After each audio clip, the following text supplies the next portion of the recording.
Chapter 15, in which is given a faithful portraiture of two distinguished persons, and an accurate description of a public breakfast in their house and grounds, which public breakfast leads to the recognition of an old acquaintance, and the commencement of another chapter.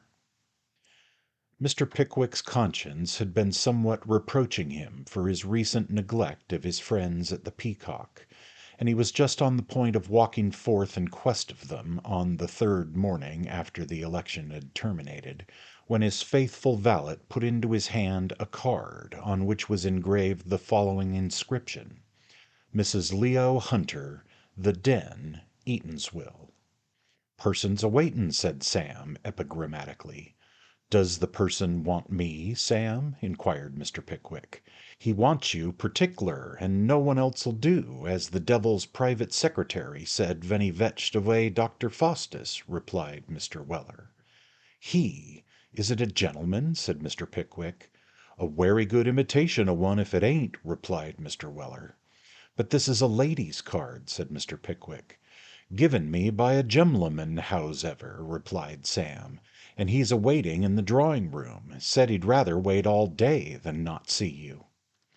Mr. Pickwick, on hearing this determination, descended to the drawing-room, where sat a grave man, who started up on his entrance, and said, with an air of profound respect, "Mr. Pickwick, I presume?" "The same." "Allow me, sir, the honour of grasping your hand. Permit me, sir, to shake it," said the grave man. "Certainly," said Mr. Pickwick. The stranger shook the extended hand, and then continued: "We have heard of your fame, sir. The noise of your antiquarian discussion has reached the ears of Mrs. Leo Hunter, my wife, sir. I am Mr. Leo Hunter." The stranger paused, as if he expected that Mr. Pickwick would be overcome by the disclosure, but, seeing that he remained perfectly calm, proceeded: "My wife, sir, Mrs. Leo Hunter, is proud to number among her acquaintance all those who have rendered themselves celebrated by their works and talents. Permit me, sir, to place in a conspicuous part of the list the name of Mr. Pickwick, and his brother members of the club that derives its name from him." "I shall be extremely happy to make the acquaintance of such a lady, sir," replied Mr. Pickwick. "You shall make it, sir," said the grave man. "Tomorrow morning, sir, we give a public breakfast, a fête champêtre, to a great number of those who have rendered themselves celebrated by their works and talents. Permit Mrs. Leo Hunter, sir, to have the gratification of seeing you at the Den." "With great pleasure," replied Mr. Pickwick. "Mrs. Leo Hunter has many of these breakfasts, sir," resumed the new acquaintance. "Feasts of reason, sir, and flows of soul," as somebody who wrote a sonnet to Mrs. Leo Hunter on her breakfasts feelingly and originally observed. "Was he celebrated for his works and talents?" inquired Mr. Pickwick. "He was, sir," replied the grave man. "All Mrs. Leo Hunter's acquaintances are. It is her ambition, sir, to have no other acquaintance." "It is a very noble ambition," said Mr. Pickwick. "When I inform Mrs. Leo Hunter that that remark fell from your lips, sir, she will indeed be proud," said the grave man. "You have a gentleman in your train who has produced some beautiful little poems, I think, sir." "My friend, Mr. Snodgrass, has a great taste for poetry," replied Mr. Pickwick. "So has Mrs. Leo Hunter, sir. She dotes on poetry, sir. She adores it. I may say that her whole soul and mind are wound up and entwined with it. She has produced some delightful pieces herself, sir. You may have met with her Ode to an Expiring Frog, sir." "I don't think I have," said Mr. Pickwick. "You astonish me, sir," said Mr. Leo Hunter. "It created an immense sensation. It was signed with an L and 8 stars, and appeared originally in a ladies' magazine. It commenced, 'Can I view thee panting, lying On thy stomach, without sighing? Can I unmoved see thee dying On a log, expiring frog?'" "Beautiful," said Mr. Pickwick. "Fine," said Mr. Leo Hunter. "So simple." "Very," said Mr. Pickwick. The next verse is still more touching. Shall I repeat it? If you please, said Mr. Pickwick. It runs thus, said the grave man, still more gravely. Say, have fiends in shape of boys, with wild halloo and brutal noise, hunted thee from marshy joys, with a dog, expiring frog? Finely expressed, said Mr. Pickwick. All point, sir, said Mr. Leo Hunter, but you shall hear Mrs. Leo Hunter repeat it. She can do it justice, sir. She will repeat it in character, sir, tomorrow morning. In character, as Minerva. But I forgot, it's a fancy dress breakfast. Dear me, said Mr. Pickwick, glancing at his own figure, I can't possibly— Can't, sir, can't, exclaimed Mr. Leo Hunter. Solomon Lucas, the Jew in the High Street, has thousands of fancy dresses. Consider, sir, how many appropriate characters are open for your selection. Plato, Zeno, Epicurus, Pythagoras, all founders of clubs. I know that, said Mr. Pickwick, but as I cannot put myself in competition with those great men, I cannot presume to wear their dresses. The grave man considered deeply for a few seconds, and then said, On reflection, sir, I don't know whether it would not afford Mrs. Leo Hunter greater pleasure if her guests saw a gentleman of your celebrity in his own costume rather than in an assumed one. I may venture to promise an exception in your case, sir. Yes, I am quite certain that on behalf of Mrs. Leo Hunter I may venture to do so.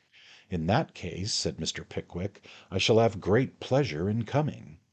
But I waste your time, sir, said the grave man, as if suddenly recollecting himself. I know its value, sir. I will not detain you. I may tell Mrs. Leo Hunter, then, that she may confidently expect you and your distinguished friends? Good morning, sir. I am proud to have beheld so eminent a personage. Not a step, sir, not a word. And without giving Mr. Pickwick time to offer remonstrance or denial, Mr. Leo Hunter stalked gravely away. Mr. Pickwick took up his hat and repaired to the Peacock, but Mr. Winkle had conveyed the intelligence of the fancy ball there before him. Mrs. Pott's going, were the first words with which he saluted his leader. Is she? said Mr. Pickwick. As Apollo, replied Mr. Winkle. Only Pott objects to the tunic. He is right, he is quite right, said Mr. Pickwick emphatically. Yes, so she's going to wear a white satin gown with gold spangles. They'll hardly know what she's meant for, will they? Inquired Mr. Snodgrass. Of course they will, replied Mr. Winkle indignantly. They'll see her lyre, won't they? True, I forgot that, said Mr. Snodgrass. I shall go as a bandit, interrupted Mr. Tupman. What? said Mr. Pickwick with a sudden start. As a bandit, repeated Mr. Tupman mildly. You don't mean to say, said Mr. Pickwick, gazing with solemn sternness at his friend, you don't mean to say, Mr. Tupman, that it is your intention to put yourself into a green velvet jacket with a 2-inch tail? Such is my intention, sir, replied Mr. Tupman warmly. And why not, sir? Because, sir, said Mr. Pickwick, considerably excited, because you are too old, sir. Too old, exclaimed Mr. Tupman. And if any further ground of objection be wanting, continued Mr. Pickwick, you are too fat, sir. Sir, said Mr. Tupman, his face suffused with a crimson glow, this is an insult. Sir, replied Mr. Pickwick in the same tone, it is not half the insult to you that your appearance in my presence in a green velvet jacket with a 2-inch tail would be to me. Sir, said Mr. Tupman, you're a fellow. Sir, said Mr. Pickwick, you're another. Mr. Tupman advanced a step or two and glared at Mr. Pickwick. Mr. Pickwick returned the glare, concentrated into a focus by means of his spectacles, and breathed a bold defiance. Mr. Snodgrass and Mr. Winkle looked on, petrified at beholding such a scene between two such men. Sir, said Mr. Tupman, after a short pause, speaking in a low, deep voice, you have called me old. "I have," said Mr. Pickwick. "And fat." "I reiterate the charge." "And a fellow." "So you are." There was a fearful pause. "My attachment to your person, sir," said Mr. Tupman, speaking in a voice tremulous with emotion, and tucking up his waistbands meanwhile, "is great, very great, but upon that person I must take summary vengeance." "Come on, sir," replied Mr. Pickwick. Stimulated by the exciting nature of the dialogue, the heroic man actually threw himself into a paralytic attitude, confidently supposed by the two bystanders to have been intended as a posture of defence. "What!" exclaimed Mr. Snodgrass, suddenly recovering the power of speech, of which intense astonishment had previously bereft him, and rushing between the two at the imminent hazard of receiving an application on the temple from each. "What! Mr. Pickwick, with the eyes of the world upon you! Mr. Tupman, who in common with us all derives a lustre from his undying name! For shame, gentlemen, for shame!" The unwonted lines which momentary passion had ruled in Mr. Pickwick's clear and open brow gradually melted away as his young friend spoke, like the marks of a black lead pencil beneath the softening influence of India rubber. His countenance had resumed its usual benign expression ere he concluded. "I have been hasty," said Mr. Pickwick, "very hasty. Tupman, your hand." The dark shadow passed from Mr. Tupman's face as he warmly grasped the hand of his friend. "I have been hasty too," said he. "No, no," interrupted Mr. Pickwick, "the fault was mine. You will wear the green velvet jacket?" "No, no," replied Mr. Tupman. "To oblige me you will," resumed Mr. Pickwick. "Well, well, I will," said Mr. Tupman. It was accordingly settled that Mr. Tupman, Mr. Winkle, and Mr. Snodgrass should all wear fancy dresses. Thus Mr. Pickwick was led by the very warmth of his own good feelings to give his consent to a proceeding from which his better judgment would have recoiled. A more striking illustration of his amiable character could hardly have been conceived, even if the events recorded in these pages had been wholly imaginary. Mr. Leo Hunter had not exaggerated the resources of Mr. Solomon Lucas. His wardrobe was extensive, very extensive, not strictly classical perhaps, nor quite new, nor did it contain any one garment made precisely after the fashion of any age or time, but everything was more or less spangled, and what can be prettier than spangles? It may be objected that they are not adapted to the daylight, but everybody knows that they would glitter if there were lamps, and nothing can be clearer than that if people give fancy balls in the daytime, and the dresses do not show quite as well as they would by night, the fault lies solely with the people who give the fancy balls, and is in no wise chargeable on the spangles. Such was the convincing reasoning of Mr. Solomon Lucas, and influenced by such arguments did Mr. Tupman, Mr. Winkle, and Mr. Snodgrass engage to array themselves in costumes which his taste and experience induced him to recommend as admirably suited to the occasion. Here's a little side note from me. It's too bad you're not reading this on the page, either in a book or online, because there's a picture of these four dressed up for this event, and it's truly remarkably ridiculous. I wish you could see it. Anyway, back to the story. A carriage was hired from the town arms for the accommodation of the Pickwickians, and a chariot was ordered from the same repository for the purpose of conveying Mr. and Mrs. Pott to Mrs. Leo Hunter's grounds, which Mr. Pott, as a delicate acknowledgment of having received an invitation, had already confidently predicted in the Eatanswill Gazette, "would present a scene of varied and delicious enchantment, a bewildering coruscation of beauty and talent, a lavish and prodigal display of hospitality, above all, a degree of splendor softened by the most exquisite taste, and adornment refined with perfect harmony and the chastest good keeping." compared with which the fabled gorgeousness of Eastern fairyland itself would appear to be clothed in as many dark and murky colors as must be the mind of the splenetic and unmanly being who could presume to taint with the venom of his envy the preparations making by the virtuous and highly distinguished lady, at whose shrine this humble tribute of admiration was offered.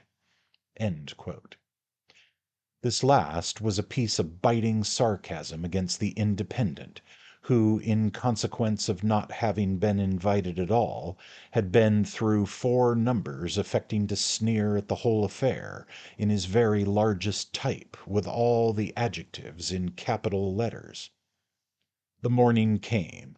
It was a pleasant sight to behold Mr. Tupman in full brigand's costume, with a very tight jacket, sitting like a pincushion over his back and shoulders, the upper portion of his legs encased in the velvet shorts, and the lower parts thereof swathed in the complicated bandages to which all brigands are peculiarly attached. It was pleasing to see his open and ingenuous countenance, well mustachioed and corked, looking out from an open shirt collar, and to contemplate the sugar-loaf hat, decorated with ribbons of all colors, which he was compelled to carry on his knee, inasmuch as no known conveyance with a top to it would admit of any man's carrying it between his head and the roof. Equally humorous and agreeable was the appearance of Mr. Snodgrass, in blue satin trunks and cloak, white silk tights and shoes, and Grecian helmet, which everybody knows, and if they do not, Mr. Solomon Lucas did, to have been the regular, authentic, everyday costume of a troubadour, from the earliest ages down to the time of their final disappearance from the face of the earth. All this was pleasant, but this was as nothing compared with the shouting of the populace when the carriage drew up behind Mr. Potts' chariot, which chariot itself drew up at Mr. Potts' door, which door itself opened and displayed the great Pot, accoutred as a Russian officer of justice with a tremendous knout in his hand, tastefully typical of the stern and mighty power of the Eatanswill Gazette, and the fearful lashings it bestowed on public offenders. "Bravo!" shouted Mr. Tupman and Mr. Snodgrass from the passage when they beheld the walking allegory. "Bravo!" Mr. Pickwick was heard to exclaim from the passage. "Who roar, Pot!" shouted the populace. Amid these salutations, Mr. Pot, smiling with that kind of bland dignity which sufficiently testified that he felt his power, and knew how to exert it, got into the chariot. Then there emerged from the house Mrs. Pot, who would have looked very like Apollo if she hadn't had a gown on, conducted by Mr. Winkle, who in his light red coat could not possibly have been mistaken for anything but a sportsman, if he had not borne an equal resemblance to a general postman. Last of all came Mr. Pickwick, whom the boys applauded as loud as anybody, probably under the impression that his tights and gaiters were some remnants of the Dark Ages, and then the 2 vehicles proceeded towards Mrs. Leo Hunter's, Mr. Weller, who was to assist in waiting, being stationed on the box of that in which his master was seated. Every one of the men, women, boys, girls, and babies who were assembled to see the visitors in their fancy dresses screamed with delight and ecstasy when Mr. Pickwick, with the brigand on one arm and the troubadour on the other, walked solemnly up the entrance. Never were such shouts heard as those which greeted Mr. Tupman's efforts to fix the sugar-loaf hat on his head by way of entering the garden in style. The preparations were on the most delightful scale, fully realizing the prophetic Pot's anticipations about the gorgeousness of Eastern fairyland, and at once affording a sufficient contradiction to the malignant statements of the reptile Independent. The grounds were more than 1 1/4 acres in extent, and they were filled with people. Never was such a blaze of beauty and fashion and literature. There was the young lady who did the poetry in the Eatanswill Gazette, in the garb of a sultana, leaning upon the arm of the young gentleman who did the review department, and who was appropriately habited in a field marshal's uniform, the boots excepted. There were hosts of these geniuses, and any reasonable person would have thought it honour enough to meet them. But more than these, there were half a dozen lions from London, authors, real authors, who had written whole books and printed them afterwards, and here you might see 'em walking about like ordinary men, smiling and talking, and talking pretty considerable nonsense too, no doubt with the benign intention of rendering themselves intelligible to the common people about them. Moreover, there was a band of music in pasteboard caps, four something Ian singers in the costume of their country, and a dozen hired waiters in the costume of their country, and very dirty costume too. And above all, there was Mrs. Leo Hunter in the character of Minerva, receiving the company, and overflowing with pride and gratification at the notion of having called such distinguished individuals together. "Mr. Pickwick, ma'am," said a servant, as that gentleman approached the presiding goddess, with his hat in his hand, and the brigand and troubadour on either arm. "What? Where?" exclaimed Mrs. Leo Hunter, starting up, in an affected rapture of surprise. "Here," said Mr. Pickwick. "Is it possible that I have really the gratification of beholding Mr. Pickwick himself?" ejaculated Mrs. Leo Hunter. "No other, ma'am," replied Mr. Pickwick, bowing very low. "Permit me to introduce my friends, Mr. Tupman, Mr. Winkle, Mr. Snodgrass, to the authoress of The Expiring Frog." Very few people but those who have tried it know what a difficult process it is to bow in green velvet smalls and a tight jacket and high-crowned hat, or in blue satin trunks and white silks, or knee-cords and top-boots that were never made for the wearer, and have been fixed upon him without the remotest reference to the comparative dimensions of himself and the suit. Never were such distortions as Mr. Tupman's frame underwent in his efforts to appear easy and graceful. Never was such ingenuous posturing as his fancy-dressed friends exhibited. "Mr. Pickwick," said Mrs. Leo Hunter, "I must make you promise not to stir from my side the whole day. There are hundreds of people here that I must positively introduce you to." "You are very kind, ma'am," said Mr. Pickwick. "In the first place, here are my little girls. I had almost forgotten them," said Minerva, carelessly pointing towards a couple of full-grown young ladies, of whom one might be about 20 and the other a year or two older, and who were dressed in very juvenile costumes, whether to make them look young or their mamma younger, Mr. Pickwick does not distinctly inform us. "They are very beautiful," said Mr. Pickwick, as the juveniles turned away after being presented. "They are very like their mamma, sir," said Mr. Pott majestically. "Oh, you naughty man!" exclaimed Mrs. Leo Hunter, playfully tapping the editor's arm with her fan. Minerva with a fan. "Why now, my dear Mrs. Hunter," said Mr. Pott, who was trumpeter in ordinary at the Den, "you know that when your picture was in the exhibition of the Royal Academy last year, everybody inquired whether it was intended for you or your youngest daughter, for you were so much alike that there was no telling the difference between you. Well, and if they did, why need you repeat it before strangers?" said Mrs. Leo Hunter, bestowing another tap on the slumbering lion of the Eatanswill Gazette. "Count! Count!" screamed Mrs. Leo Hunter to a well-whiskered individual in a foreign uniform who was passing by. "Ah, you want me?" said the Count, turning back. "I want to introduce two very clever people to each other," said Mrs. Leo Hunter. "Mr. Pickwick, I have great pleasure in introducing you to Count Smorltork," she added in a hurried whisper to Mr. Pickwick, "the famous foreigner, gathering materials for his great work on England.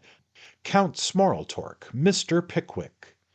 Mr. Pickwick saluted the Count with all the reverence due to so great a man, and the Count drew forth a set of tablets. "What you say, Mrs. Hunt?" inquired the Count, smiling graciously on the gratified Mrs. Leo Hunter. "Pigvig or Big Vig? What you call lawyer, eh? I see, that is it. Big Vig." And the Count was proceeding to enter Mr. Pickwick in his tablets as a gentleman of the long robe, who derived his name from the profession to which he belonged, when Mrs. Leo Hunter interposed. "No, no, Count," said the lady. "Pickwick." I see," replied the Count. "Peak, Christian name. Weeks, surname. Good, ver good. Peak Weeks. How you do, Weeks?" "Quite well, I thank you," replied Mr. Pickwick, with all his usual affability. "Have you been long in England?" "Long, ver long time. Fortnight, more." "Do you stay here long?" "1 week." "You will have enough to do," said Mr. Pickwick, smiling, "to gather all the materials you want in that time." "Ay, they are gathered," said the Count. "Indeed," said Mr. Pickwick. "They are here," added the Count, tapping his forehead significantly. "Large book at home, full of notes. Music, picture, science, poetry, politic, all things." "The word politics, sir," said Mr. Pickwick, "comprises in itself a difficult study of no inconsiderable magnitude." "Ah!" said the Count, drawing out the tablets again. "Very good, fine words to begin a chapter. Chapter 47. Politics. The word politic surprises by himself." And down went Mr. Pickwick's remark in Count Smortletourk's tablets, with such variations and additions as the Count's exuberant fancy suggested, or his imperfect knowledge of the language occasioned. "Count," said Mrs. Leo Hunter. "Mrs. Hunt," replied the Count. "This is Mr. Snodgrass, a friend of Mr. Pickwick's, and a poet." "Stop!" exclaimed the Count, bringing out the tablets once more. "Head, Potry, chapter, literary friends. Name, Snowgrass, ver good. Introduced to Snowgrass, great poet, friend of Peak Weeks, by Mrs. Hunt, which wrote other sweet poem. What is that name? Fog, perspiring fog, ver good indeed." And the Count put up his tablets, and with sundry bows and acknowledgments walked away, thoroughly satisfied that he had made the most important and valuable additions to his stock of information. "Wonderful man, Count Smorltork," said Mrs. Leo Hunter. "Sound philosopher," said Mr. Pott. "Clear-headed, strong-minded person," added Mr. Snodgrass. A chorus of bystanders took up the shout of Count Smorltork's praise, shook their heads sagely, and unanimously cried, "Very." As the enthusiasm in Count Smorltork's favour ran very high, his praises might have been sung until the end of the festivities, if the four something in singers had not ranged themselves in front of a small apple tree to look picturesque, and commenced singing their national songs, which appeared by no means difficult of execution, inasmuch as the grand secret seemed to be that three of the something and singers should grunt while the fourth howled. This interesting performance having concluded amidst the loud plaudits of the whole company, a boy forthwith proceeded to entangle himself with the rails of a chair, and to jump over it, and crawl under it, and fall down with it, and do everything but sit upon it, and then to make a cravat of his legs and tie them round his neck, and then to illustrate the ease with which a human being can be made to look like a magnified toad, all which feats yielded delight and satisfaction to the assembled spectators. After which the voice of Mrs. Pott was heard to chirp faintly forth, something which courtesy interpreted into a song, which was all very classical, and strictly in character, because Apollo was himself a composer, and composers can very seldom sing their own music, or anybody else's either. This was succeeded by Mrs. Leo Hunter's recitation of her far-famed ode to an expiring frog, which was encored once, and would have been encored twice, if the major part of the guests, who thought it was high time to get something to eat, had not said that it was perfectly shameful to take advantage of Mrs. Hunter's good nature. So, although Mrs. Leo Hunter professed her perfect willingness to recite the ode again, her kind and considerate friends wouldn't hear of it on any account, and the refreshment room being thrown open, all the people who had ever been there before scrambled in with all possible dispatch. Mrs. Leo Hunter's usual course of proceeding being to issue cards for 100 and breakfast for 50, or in other words, to feed only the very particular lions, and let the smaller animals take care of themselves. "Where is Mr. Pot?" said Mrs. Leo Hunter as she placed the aforesaid lions around her. "Here I am," said the editor from the remotest end of the room, far beyond all hope of food unless something was done for him by the hostess. "Won't you come up here?" "Oh, pray don't mind him," said Mrs. Pott in the most obliging voice. "You give yourself a great deal of unnecessary trouble, Mrs. Hunter. You'll do very well there, won't you, dear?" "Certainly, love," replied the unhappy Pott with a grim smile. Alas for the knout! The nervous arm that wielded it with such gigantic force on public characters was paralyzed beneath the glance of the imperious Mrs. Pott. Mrs. Leo Hunter looked round her in triumph. Count Smorltork was busily engaged in taking notes of the contents of the dishes. Mr. Tupman was doing the honours of the lobster salad to several lionesses, with a degree of grace which no brigand ever exhibited before. Mr. Snodgrass, having cut out the young gentleman who cut up the books for the Eatanswill Gazette, was engaged in an impassioned argument with the young lady who did the poetry, and Mr. Pickwick was making himself universally agreeable.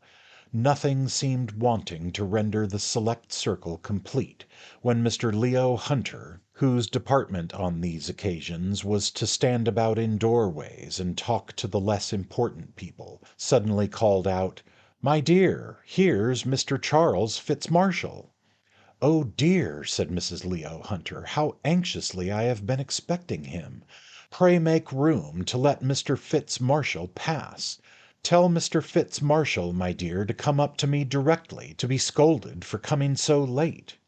"Coming, my dear ma'am," cried a voice, "as quick as I can. Crowds of people, full room, hard work, very."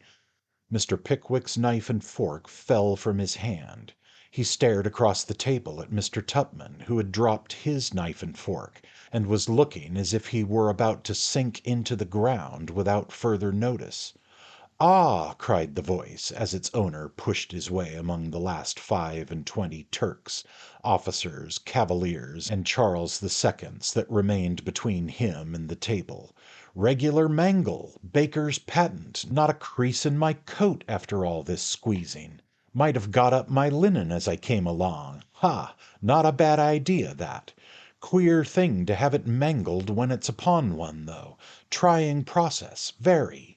With these broken words a young man, dressed as a naval officer, made his way up to the table, and presented to the astonished Pickwickians the identical form and features of Mr. Alfred Jingle. The offender had barely time to take Mrs. Leo Hunter's proffered hand when his eyes encountered the indignant orbs of Mr. Pickwick. "Hello," said Jingle, "quite forgot. No directions to postilion. Give 'em at once. Back in a minute." "The servant or Mr. Hunter will do it in a moment, Mr. Fitzmarshall," said Mrs. Leo Hunter. "No, no, I'll do it. Shan't be long. Back in no time," replied Jingle. With these words he disappeared among the crowd.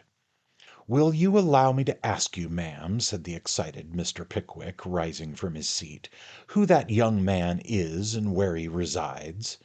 "He is a gentleman of fortune, Mr. Pickwick," said Mrs. Leo Hunter, "to whom I very much want to introduce you. The Count will be delighted with him." "Yes, yes," said Mr. Pickwick, hastily, "his residence is at present at the Angel at Bury." "At Bury?" "At Bury St. Edmunds, not many miles from here. But dear me, Mr. Pickwick, you are not going to leave us? Surely, Mr. Pickwick, you cannot think of going so soon?" But long before Mrs. Leo Hunter had finished speaking, Mr. Pickwick had plunged through the throng and reached the garden, whither he was shortly afterwards joined by Mr. Tupman, who had followed his friend closely. "It's of no use," said Mr. Tupman. "He is gone." "I know it," said Mr. Pickwick, "and I will follow him." "Follow him? Where?" inquired Mr. Tupman.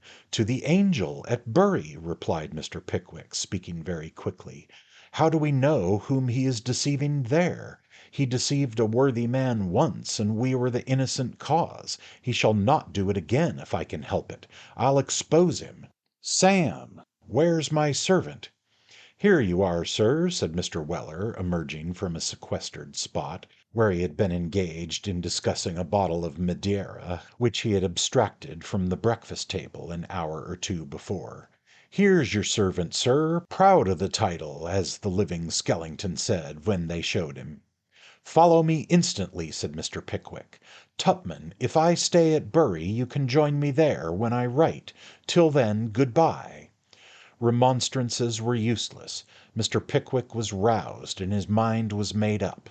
Mr. Tupman returned to his companions, and in another hour had drowned all present recollection of Mr. Alfred Jingle or Mr. Charles Fitzmarshall in an exhilarating quadrille and a bottle of champagne. By that time Mr. Pickwick and Sam Weller, perched on the outside of a stagecoach, were every succeeding minute placing a less and less distance between themselves and the good old town of Bury St. Edmunds.